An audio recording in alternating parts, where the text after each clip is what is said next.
The world's biggest snake den, a rabbit paradise like no other, and a wildlife sanctuary in India that transforms into a glowing wonderland. These are just a few of the incredible places you're about to see. In this video, we're exploring the most fascinating spots on Earth where animals gather in massive numbers.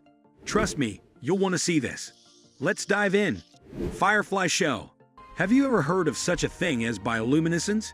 It's a phenomenon in which a chemical reaction causes living organisms to glow. Well, that's exactly what makes the fireflies in the Indian Wildlife Sanctuary produce flashes of light. It's just amazing. The place where huge and dangerous animals, such as elephants and tigers, rule during the day becomes a stage for tiny creatures in the evening. At nightfall, the forest is illuminated by literally millions, if not billions of lights. These bugs have a special light organ, and it's this organ that turns on at night. The bugs light up for a reason. It's a call for mating games. Less often, they may communicate with each other in such a way, inform about the approaching danger, or even mislead. There are predatory fireflies that prey on their own kind. Can you imagine that? In nature, there's a female that purposely lights up as if it's ready to mate. However, if a male comes to visit it with an open soul and good intentions, it's immediately caught in its mouth without a chance for mercy. Another magical thing about these bugs is their ability to synchronize with their congeners. Millions of creatures simultaneously light up and extinguish, create unique patterns, and scatter into separate pieces. Of course, not all of the many species of fireflies have such a talent to light up simultaneously. In addition, the glow depends on the density of habitat of these insects. But in the Tiger Reserve, it's very high, so the local forest turns into a magical theater of light and shadows. Rat King.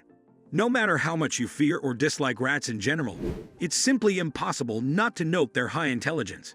These animals easily tolerate frost and heat, quickly become immune to various poisons, and even exposure to radiation not only doesn't lead to their death, but, on the contrary, contributes to increased reproduction. The sophistication of their intelligence is manifested primarily in the invention of ways to get food and camouflage. However, in rats, not everything is as simple as it may seem at first glance. In their nature, it's rare, but still possible to see the phenomenon called the Rat King. I know this is not one giant rat that controls its smaller congeners.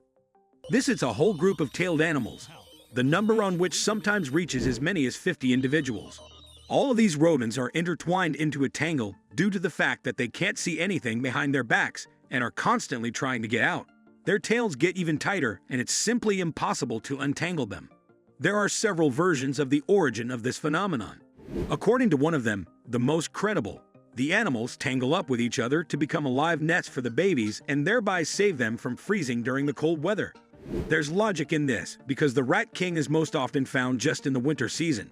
But there's also a version according to which all this is nothing more than a coincidence. The rats run to food or to some sound, touch their tails, and get entangled. Their congeners come running to them and get caught in this trap too. What do you think? What might cause the Rat King to appear? And what's its purpose? Write in the comments. Ilha de Queimada Grande.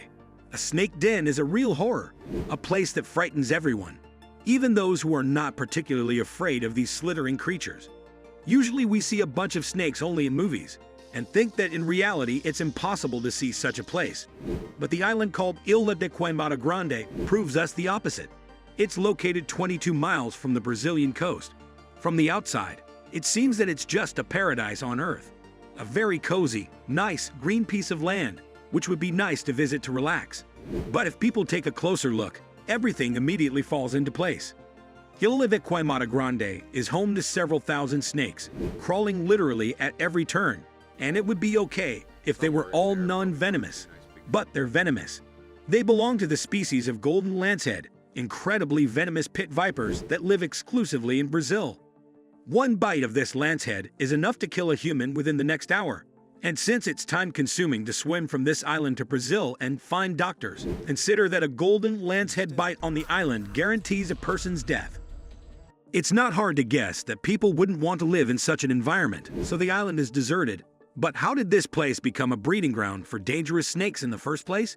They couldn't have taken over the island, could they? Legend has it that in the past, pirates hid their many treasures on Ilha de Queimada Grande, and then to protect them, polluted the small island with a giant number of venomous snakes. It's up to you whether to believe this legend or not. There's another theory. According to it, the island did not exist in the past. Ilha de Queimada Grande was part of Brazil, but suddenly the water level began to rise rapidly, and soon it cut off the land from the mainland, turning it into an island. With the isolation, the ancestor of the pit viper became the dominant species, which had virtually no enemies and could evolve in its own way. Not like the snakes on the mainland. Because the basis of nutrition, due to species scarcity, was birds, the golden landsat needed stronger venom. Due to the fact that the venom of this snake is 5 times stronger than its mainland relatives, it instantly kills its prey. The target of the attack of this predator is most often birds that sit on trees to rest. So, the snakes spread across the island in a fairly short period of time. The conditions are favorable. No one disturbs them. It's just a paradise for golden lanceheads. Pink flamingos. Camargue is a park in the south of France and the only place in Europe where you can see pink flamingos. Of course, other living creatures also live there. For example, there are 272 species of bird in the park, but the main ones are still pink flamingos. In winter, they have a richer color than in summer. This is caused by the fact that they eat small crustaceans with huge amounts of substance called carotene, which affects their color. Visiting Camargue, you'll be able to see not just 1 or 2 of these beautiful birds, but several thousand members of this rare species at once. In fact, it's the largest colony of flamingos in the western part of the Mediterranean. To get better acquainted with it, it's recommended to take at least 1 tour, of which there are many. Speaking of tours, imagine the face of people who bought tickets in 2007. We're waiting bad for this moment, and the flamingos just took off and left the place. How's that possible? It's really quite simple. It was something of a strike by the birds. They didn't like that the activity of the nearest salt factory led to a side effect in the form of pumping salt water into the lagoon where flamingos nested. As a result of this boycott, the pumping stopped and the area was sold to the French government agency responsible for coastal protection. Since then, experts began to monitor the environment and the flamingos returned. Rabbit Island. Sounds like a place from some cartoon, doesn't it? But in fact, it's more than a real site. Located between the islands of Honshu and Shikoku and the inland sea of Japan, the area of the island is only 0.2 square miles. But that's enough to surprise visitors. Only rabbits live there, and there are at least 700 of them. Don't worry, once on the island, you do not lose them out of sight. They're literally everywhere.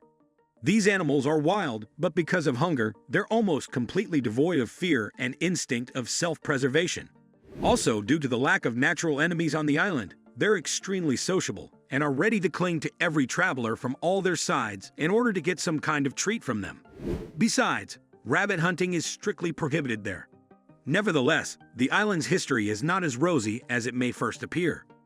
In the past, there was a secret plant for the development and production of chemical weapons. It was built in the late 1920s. It's easy to guess that because of this, the island was erased from the maps, so no one knew about it. Time passed, outsiders were forbidden to enter, and the plant was producing 6,000 tons of toxic gases a year. The only creatures on the island besides humans were rabbits, which were used here as experimental subjects. After the end of hostilities, the plant was erased, not only from the map, but also from the face of the earth. Here it would be possible to end the story and tell that supposedly the rabbits managed to survive, reproduce, and take over the island. But it wasn't like that. People simply came and eliminated the remaining rabbits not because of their cruelty, but because they were infected and could negatively affect the environment. To atone for their guilt, the Japanese promptly brought in new, already fully healthy rabbits and allowed them to flourish and develop in peace. It was a reminder to the people themselves that life will still conquer the shameful desire of humans to exterminate each other. Aitoliko. The island called Aitoliko is truly beautiful. Southern sun, mild climate, warm water. What could go wrong? But here come the spiders, which are much better than tourists in terms of competition for a place in the sun. Finding themselves in ideal climatic solutions, they begin to actively mate, which is why very soon the whole coastline, including bushes, trees, and an island infrastructure, are covered with dense cobwebs.